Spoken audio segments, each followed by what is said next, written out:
Our Shared Ocean podcast brings you stories of lived experience from across the world as part of Ireland's response to the environmental and economic challenges facing many small island developing states. These proud island nations are on the front line in tackling climate change issues and are supported by Ireland in this critical battle by the Our Shared Ocean programme, a funding initiative by the Government of Ireland delivered by Irish Aid and the Marine Institute.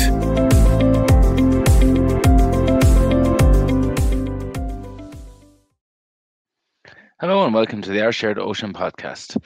If you're looking for content and stories about marine science, climate and environment, island nations, collaboration and innovation, sustainable blue economy and marine policy and governance, you are in the right place.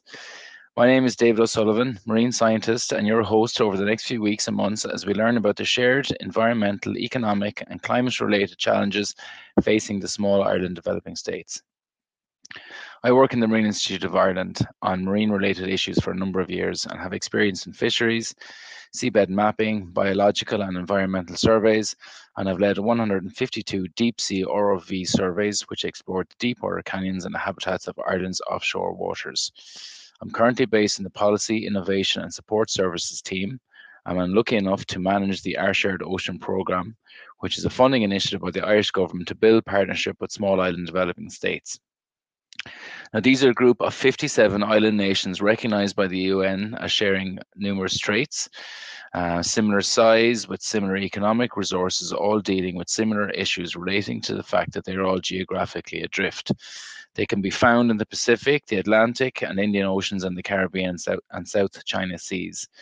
In reality, as we shall see, they are very different, with unique identities and personalities, some with populations in the millions and some in the thousands. Some have established ocean economies and others are among the least developed countries there are. Some have mountains and some are no more than 2 meters above sea level. Some have close neighbours and others are large oceanic states surrounded by thousands of kilometres of open ocean. Some are regional commissions and territories of larger nations and some are very much on their own. But there is one common threat. As realities of a changing climate becomes more apparent, these island nations are often the first to feel its burden, and due to their size and geographic locations are not well equipped to deal with these issues.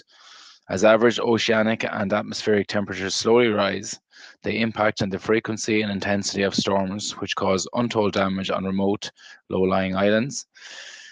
Coral reef and mangrove systems themselves, natural barriers, are being eroded and changed by rising temperatures and ocean acidification, leading to further biodiversity loss and an imbalance in natural marine ecosystems. In the Caribbean, large macroalgal mats of sargassum seaweed drift through the region, gathering on beaches by the ton and destroying tourism, fishing, aquaculture and livelihoods. So it's hard to imagine that small island populations with little or no industry are responsible for increasing CO2 levels, temperatures or nitrification rates. And so it's unfair, and I think it's unfair, that they should have to deal with the fallout of such an extensive and global problem. And so to Ireland, another proud nation with a proud maritime history, and although our former Taoiseach Leo Varadkar told COP28 in Dubai just November 2023 that Ireland is a wealthy country, in inverted commas, it wasn't that long ago that we struggled for political and economic independence. However, over the last 30 years or so, we have built a strong marine economy with a good knowledge and understanding of our marine environment through research, mapping, monitoring, infrastructure, partnership and initiative. In 2019, Ireland launched a strategy for partnership with the SIDS, which promised support based on our shared empathy and understanding, because as a small island, Ireland recognises the challenges which similar islands face. In 2023, our second strategy for partnership with SIDS was launched by our Minister for Foreign Affairs in Taoiseach, Micheál Martin, and former President and current Chair of the Elders, Mary Robinson, which promised further support across 4 pillars: building our partnership, climate and oceans, capacity and advocacy. It stated that Ireland would foster ocean innovation and support the development of research networks, capacity building and knowledge sharing in ocean management between Ireland and the SIDS, which are the small island developing states. And this would be done through the Our Shared Ocean programme. And over the last 2 years, we've been doing just that. We've supported travel grants, master's scholarships, research fellowships, and marine research projects in 26 SIDS so far. But what does all that actually mean? So in this podcast, we will meet project teams and researchers from these nations and who have worked with us over the past few years. We will explore what it's actually like living in these islands all over the globe.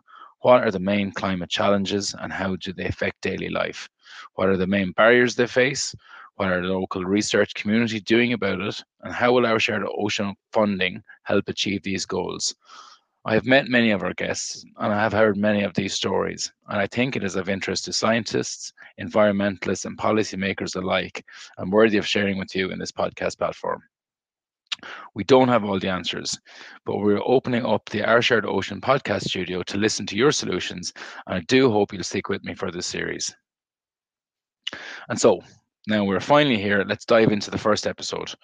We're going to Palau, a small island republic in the Western Pacific with beautiful turquoise waters and coral reefs, which are habitats and refuges for many fish species of ecological and commercial value, worthy of monitoring and protection. To tell us more about it are members of the Palau International Coral Reef Centre, who have recently begun a project funded by Our Shared Ocean to assess the reproduction and status of a key reef fishery species, the longnose emperor. And so I'm very pleased to welcome our first guest into the studio. We have Ikelau Otto, Chief Researcher who helps manage operations and projects, including the Ocean Acidification Lab, Environmental DNA, and has responsibility for the National Marine Protected Areas of Palau. Dr. Piera Biondi, a researcher who obtained a PhD in marine science in Japan and leads several projects including MPA monitoring, tuna reproduction, fisheries surveys, and supports the current research project. And finally, Christina Karanassos, who has a master's by research in marine biology and is working towards a PhD co-supervised by the University of Tasmania. She leads PICRC, which is the Palau International Coral Reef Centre. She leads PICRC's Reef Fisheries projects, including fisheries dependent and independent monitoring, as well as research on the longnose emperor for her own PhD, which is being supported by this grant. You are all very welcome. I'd like to start with yourself, Ikelau, as our first guest in the studio. I wonder, could you tell us a bit about Palau? As I think it is of interest to many listeners, both in Ireland and abroad, that might not know too much about it. So Palau is located in the Western Pacific. We're about we're southeast of the Philippines and Japan, 7 degrees north of the equator above Papua New Guinea and Australia. So Palau is a small Pacific island in the, there we go. It's a small Pacific island in the Micronesian subregion of Oceania. And we have about 21,000 population of predominantly Palau, as well as other foreigners here.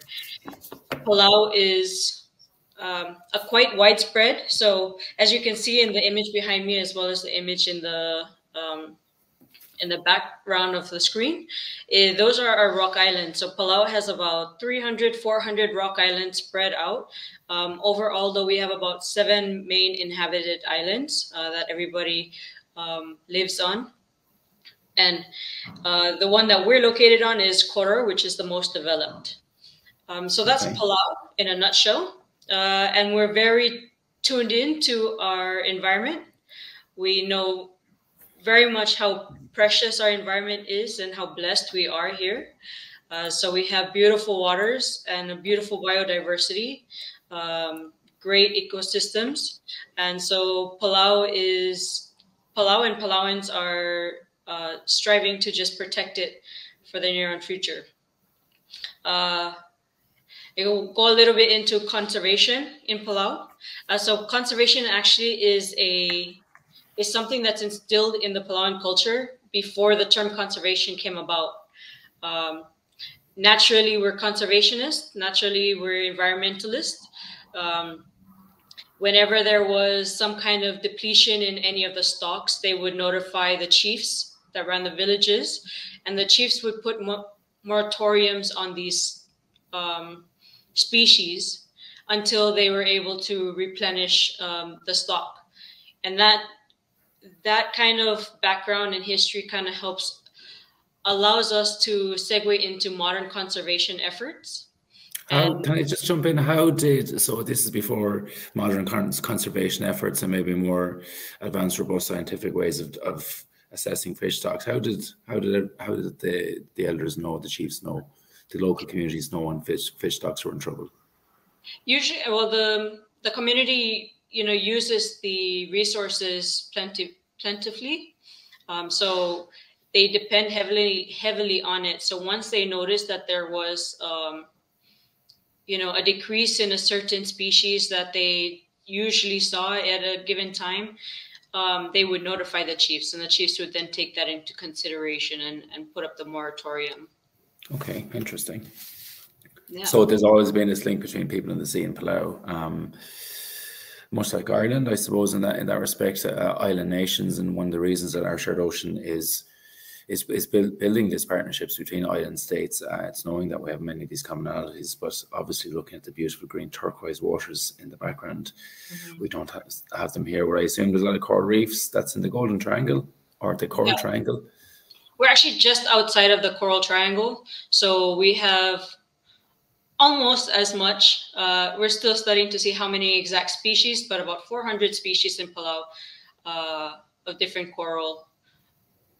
So we are quite similar in the Coral Triangle in that we have a very abundant and beautiful reef system.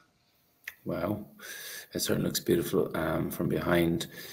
So again, this project and these funding initiatives for our shared ocean is looking at the environmental threats that are common to all island states, and they could be in the Pacific, they might be in the Caribbean.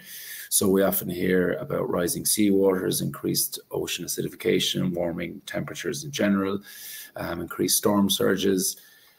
What are the types of impacts and threats to the marine environment that you see on the ground there in Palau and maybe in the wider region?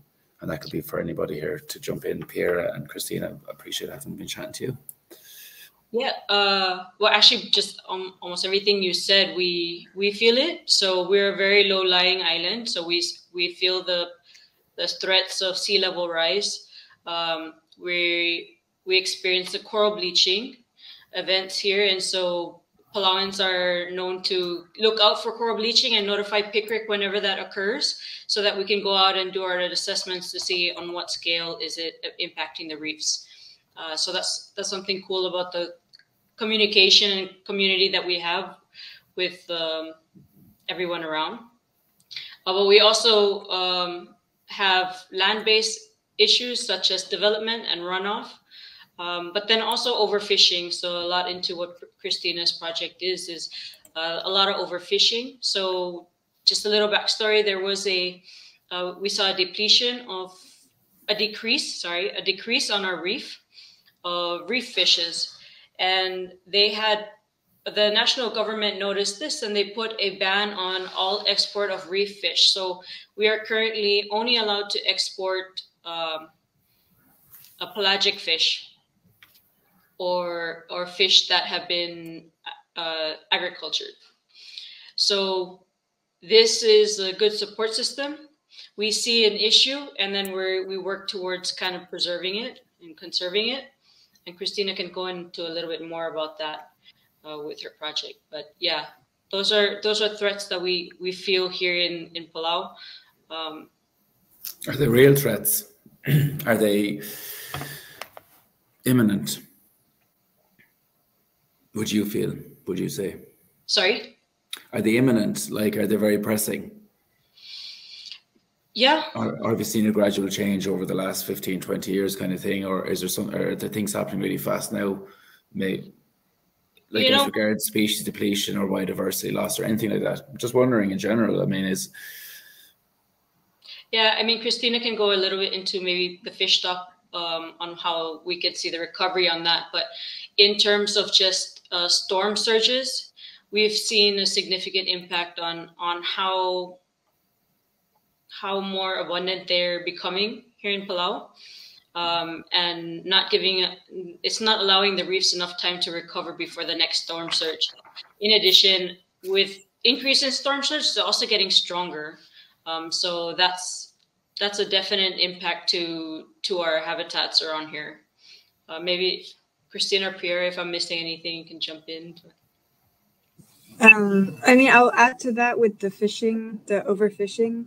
You know, I think it depends on if a species is vulnerable, that can happen very quickly also. So with this project we're looking at spawning aggregations, fish spawning aggregations. So where the fish gather in specific locations and times of the month or the year, and that can be overfished very quickly. Yeah, or other things like, for example, sea cucumbers back in the 2000s, that was overfished really fast for export. And then Palau put a ban on that exporting of sea cucumbers. So I think it is pressing, depends on the species and what kind of threat. It does depend on the species and the kind of threat. So we can't speak to being experts. I can't speak to being an expert on the species in Palau and the waters in Palau, but we had similar issues here in Ireland. We overfished stocks quite heavily in the 80s. The herring is a great example and collapsed over the space of a couple of years in the mid-90s. So it can happen very quickly if you're not on top of it, basically. So it's kind of important for marine scientists to be aware of that. Marine scientists are aware of it, but for the public to be aware of it and how quickly these things actually can change in the space of a couple of years. So it's great that this work there that you guys are doing. We're going to touch on your specific project in a little while, Christina, how that fits into it. But I suppose this is some of the reasons then that maybe the International Coral Reef Centre was established. Would I be right in saying that? Was for these monitoring purposes, specific species, or just for a general holistic overview or studies of Palauian waters? When was it was the early 2000s, am I right in saying that? Yeah, so I'll just talk a little bit about the history of PICRC. So in 1998, there was that mass coral bleaching that occurred, completely devastated a lot of countries and a lot of reefs. Palau was no exception. During that time, you know, there was a realization that we didn't have any data to be able to quantify just how badly our reefs were impacted. And so the national government actually created the Palau International Coral Reef Act. And so that act is, by law, a center that is designated to survey and monitor our marine resources and all associated habitats. And just recently was, I believe, amended to include the PNMS, our Palau National Marine Sanctuary, and that's our exclusive economic zone, our open water. And so since then, the center opened in 2001. And since then, we've been doing work on all of the coral reef habitats and associated habitats, looking at everything from the coral makeup and natural disturbances, fish stock and macroinvertebrates, coral recovery, things like that. And your vision is for empowered ocean stewardship that sustains people and inspires the world. Yeah. So we're very big on trying to share the beauty of what we have here and work towards conserving what we have, teaching our locals how to do that, and segue on how to give back to the community and to the islands, but also contribute to the world in the scientific field. Palau has a very unique habitat. We have one area here, which it's called Marmith Bay, and the water conditions in there are similar to what had been predicted for ocean acidification by the end of the century. So pH. Explain that a little bit, if you don't mind. Yeah, so in the bay, there's areas within the bay that the pH is the lowest, I believe, is a 7.62. Okay. And open ocean is about 8, right? 8.1. And so this is a natural occurrence, and we suspect it's because of low flow-through rate. The water in there has a 72 72-day residency time. That coupled with the temperature and all of the leaves and things that biodegrade from the nearby rock islands create this unique environment. So we have a lot of collaborations with different institutes and schools around the world who are looking at ocean acidification, who come and examine this area to understand just how our environment is going to adapt to such futuristic conditions. So if the sorry, not the temperature, if the pH is lower there than open ocean at the moment, what changes are you seeing there, or what's different about this bay than, you know, let's say the open ocean? If this is a naturally occurring event, what's different about it? As in, is there a difference in species composition, biodiversity, anything like that? Yeah, predominantly it's the coral community makeup, so is different. So you're not seeing a lot of your branching corals, which are your faster growing corals that are out on the reef. You have a lot of your Parietes or Montipora, the big boulder corals that take a little bit longer time, but still a beautiful composition of a coral community. There's also fish in there, but not as abundant. Not sure whether or not that's derived from the conditions or it's just because it's such an enclosed area that there's not much flow through. Or perhaps yeah. Is there a different association between fish species and coral species, maybe?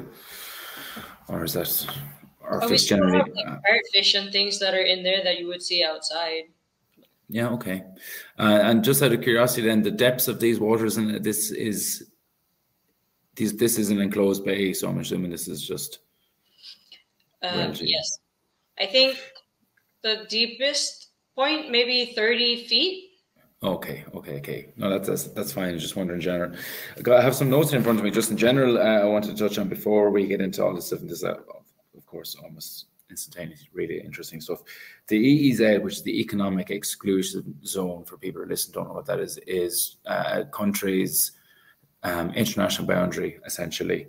It's about 600,000 square kilometers for Palau, but the islands themselves are 466 square kilometers. So in effect, I mean, there's only a very small piece of land and there's a huge chunk of ocean all around it. So, like, with Palau being a great example of these and others, there's a huge responsibility on yourselves and Palau and maybe the PICRC to manage and report on what's happening in quite a large ocean space. I think there's a lot of us who are conducting studies now, not just PICRC, but Nat Geo Pristine Seas was just out here conducting some work on it. We're all trying to understand the uniqueness of what's out there, and PICRC specifically is looking at the biodiversity, trying to understand the biodiversity with some of the projects that we have ongoing. That's amazing. And the last thing I'm just looking at here is that 80% of that EEZ is closed within the Palau National Marine Sanctuary, and it's got the most elegant name that I have ever seen written down, but I'm probably not going to be able to pronounce it properly. Ikelau Otto. Sorry. Yeah, that's pretty good. Well, can you say it for me properly? I have to pull it up to read it. That's the name of the Palau National Marine Sanctuary. It was opened in January 1st, 2020, closing 80% of Palau's exclusive economic zone to all forms of extractive activities, including all types of fishing. It's referred to in Palauan as that lovely name, which you're going to tell us in a minute, and it's among the world's biggest marine protected areas. And the remaining 20% of Palau's EEZ is designated as a domestic fishing zone that would support food security and bring more economic benefits to the people of Palau, which I think is really interesting. Ireland, so this is where this knowledge of transfer is so important. Ireland and many other countries are trying to shut down their waters or close parts of the waters for effective MPAs and marine reserve designation. but you've got 80% of your waters closed down and then 20% designated for fishing. So it's really interesting that you've gone through that process already. And it could be a very good worked example that other countries could learn from. Were you able to find the name of that? I can't wait to hear you say it properly. Doesn't matter, there's no pressure. So that is Christina and Piera. I'm very sorry we haven't spoken to you at all. We're going to jump in now, and feel free. Who wants to go first with tell us about the project and the background and the study, the ambition of this specific project? So Our Shared Ocean is building these research partnerships. So Palau, essentially how this works is that you guys applied for funding, and you're going to do a project which assesses the reproduction status of key reef fishery species, the longnose emperor. So do you want to jump in and tell us how this all came about, and who wants to tell me a little bit about that? Yeah, I can go first. Yeah, so Thanks, Christina. Yes, this is Christina. Yeah. So the idea for this project actually started with a new fisheries management plan, coastal fisheries management plan, which was developed in 2021. And this is for the state of Koror, which is the most populous state in Palau. And so there's a bunch of new fisheries management measures that have been proposed in that management plan. It hasn't yet come into effect. And so PICRC was given the task of doing some baseline monitoring and also research on the reef fish stocks in Koror to kind of provide feedback and recommendations on that management plan. So one of the species that was identified in that plan was the longnose emperor. It's a really important species in terms of the fishery. So it's really common. You find it really often in restaurants. It's very commonly eaten by tourists and also locals. Yeah, and then not much is known about this species in terms of its spawning activities and also whether it forms these fish spawning aggregations. So another thing in the management plan was the identification of several fish spawning aggregation sites, and this species was identified at one of the sites to be protected. But the only information that we have is from fishermen, which is very valuable as initial information. But no studies have been done on this fish in terms of spawning aggregations and also how far do they migrate to get to these sites and things like that. So that's why we chose this species and how the project started. And are these species, I assume, or can I assume, it's a regional species, so outside of Palau waters would it be could be found all around the general region, would it? Yes. So it's in the Indo-Pacific. Indo-Pacific. Yeah. So from Australia. Yeah. So specific Indian Ocean. Yeah. Okay. And I've specific interest in this project. So this is how the idea for the project came about. You needed to monitor some of these vulnerable species and look at this aggregations, spawning aggregations. Do you have an idea when these spawning aggregations occur? Or so I mean, it's different. A rough idea, or tell us. Yeah. So specifically for this species, so the management plan identified the full moon as a time to protect the species from 3 days before to 3 days after the full moon. But from talking to fishermen and also divers who have regularly been diving at that site, they said that the new moon was when they were aggregating. So we did some site visits and then identified. The new moon was when they're aggregating, not the full moon. Sorry. Yeah. Yes, the new moon. And so we've been going there every month around the new moon to do various kinds of surveys to look at that species. Yeah. Tell us about the surveys, how you would survey something in full moon, so presumably at nighttime or daytime. Tell us how you do No, that. not. Yeah, we've been going during the day.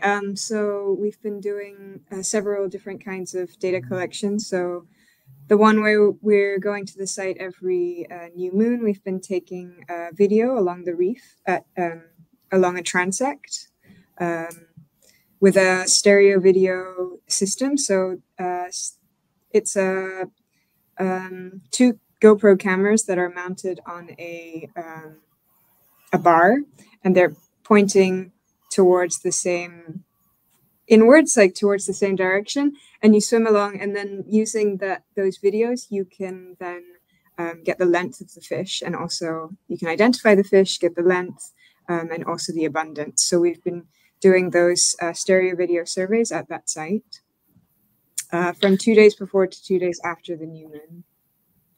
Do you use specific software that will help, that you use to identify the length of the fish, for example?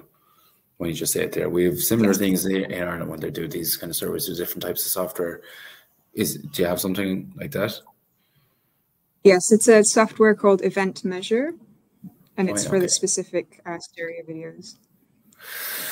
So somebody then has to take the very difficult task of getting into lovely waters and scuba diving essentially with these GoPros. Is that right? Is that what I'm hearing? Yes, we've been diving. Yes. That must be amazing. So usually it was 2 dives each day. So we would do a deep transect at 20 meters and then wait for a little bit of time and then do the transect at around 12 to 13 meters. And the idea is, because this site is, I don't know if you have the map of the site, it's a corner. And so the idea was to swim across the whole of the corner and the deep and the shallow to cover the whole site, because the aggregation is very spread out. Some spawning aggregations, the fish are really bunched up together, but this species, it seems that they're very spread out. I don't have that map. I thought I did, so apologies. That's the one called Shark. Yeah, I'll try and find it again, but I'm kind of working here. And we might be able to Photoshop that in later. Who knows? Okay, so that's very interesting. Sorry, a couple of things popped up on my screen. Anything else you want to tell us about the longnose emperor, Lethrinus olivaceus? Olivaceus? Am I right in saying that? Sure, olivaceus. It's interesting that you mentioned the moon there, because a lot of species obviously are linked to the moon and natural cycles like that. And I wonder, can I share this for an example of something? No, all the stuff I had backed up to share is not working at the moment for some reason. Palau is a lovely flag, which is blue and a yellow disc in the middle of it. And the first time I saw it, I said, that's the sun. But it's not the sun. It's the full moon, which is the golden disc represents the moon, which is special meaning to Palauian culture. It's traditionally considered the best time for fishing, planting, and other activities, and it's said to give the local feeling a feeling of warmth, tranquility, peace, love, and domestic unity. Isn't that absolutely lovely that a country has the moon on its flag, as opposed to most of these countries that have suns on them? Does anyone want to jump in there? And how important it is, I suppose, and links back to the fact that Palau people have a huge relationship with their marine environment, and the marine environment, which is self-dictated very much by the moon and natural cycles like that, and that appears then on your flag. I think it's a lovely circle. Excuse the pun. No comments. Okay, so that's interesting, right? We've got the longnose emperor. It's circling around coral reefs. It's aggregating every full moon, we'll say, in large or small numbers. We don't know yet, and we're trying to count them then. And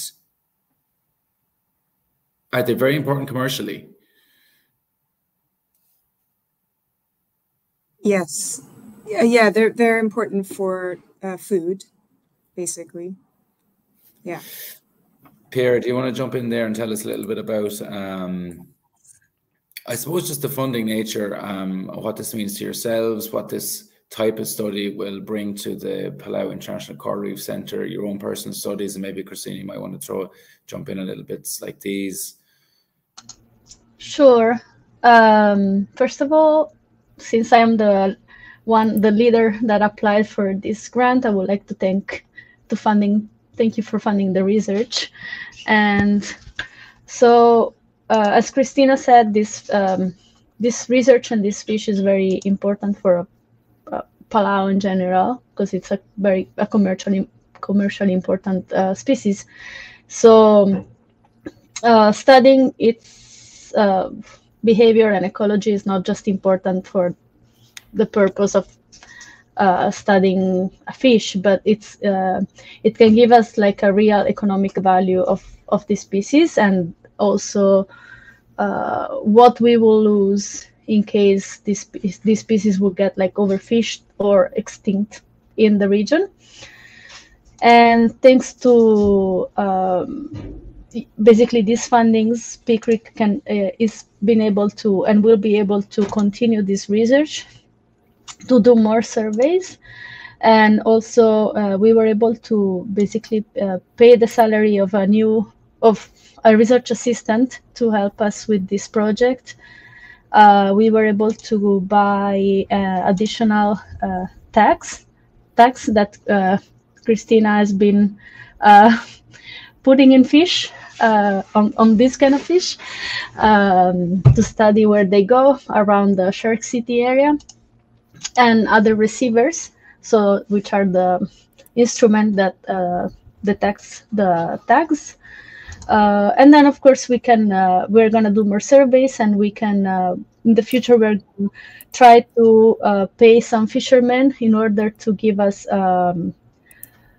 basically samples, so that we can study the gonads and the maturity, at which size and age the fish reach the maturity. So these are all future surveys and studies that are going to be possible thanks to these fundings, basically. Oh, there you go. This is the map. Apologies for being able to share this late. Yeah, so listen, firstly, just to answer your point there, and maybe someone can go back and talk about the map, sorry about the order of these things. It's been a really interesting project, and it's great to get involved with an institution such as yourselves, and we're delighted to be able to fund this project. We didn't have too much. You brought the research, you brought the work, you brought a very strong competitive application. That's how and that's how our funding project works. And for the next 18 months to be working in this project, which is hopefully going to bring real answers to the movements in and around this particular species of fish. You mentioned it's commercially and ecologically important, so it's fantastic that from all the way on the other side of the world, Ireland can provide this type of funding that will extend your work and might lead on to further studies and so on down the line. But before we get into that, maybe someone would like to take us through this thing which is called Shark City, a map of Shark City. Piera, you want to talk about it, or should I? You can go. Well, you've been there more than me. I mean, yeah, so, well, the map on the left is a map of Palau, the main islands of Palau, and the outline is the barrier reef, basically. And so in that red square is a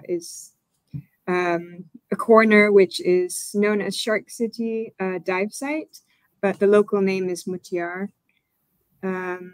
Yes, and so the map on the right shows a yellow polygon, which is the area that is proposed to be protected in the new management plan. So that's basically where we've been going every new moon to collect our data. And then, as Piera mentioned, we've also been doing an acoustic tagging study, which is still ongoing. So we've got 6 acoustic receivers at Shark City, and then we've got another 19 located around the reef.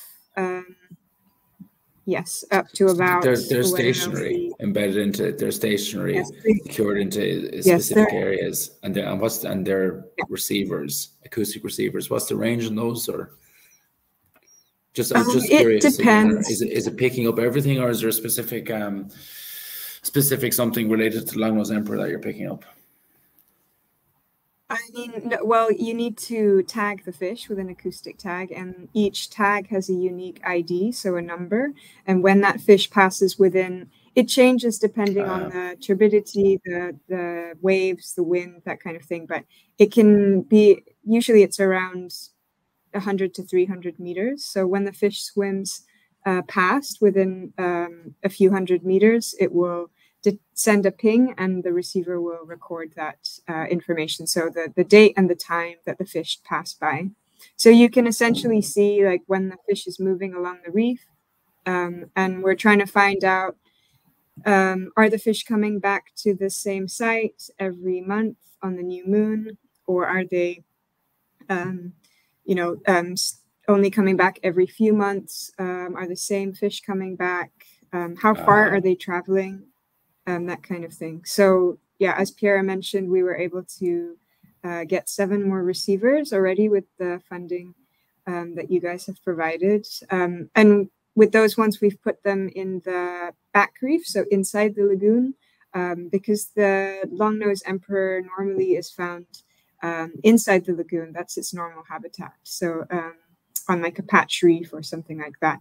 So we think that they're going from inside the lagoon to the outside to these spawning aggregation sites to spawn.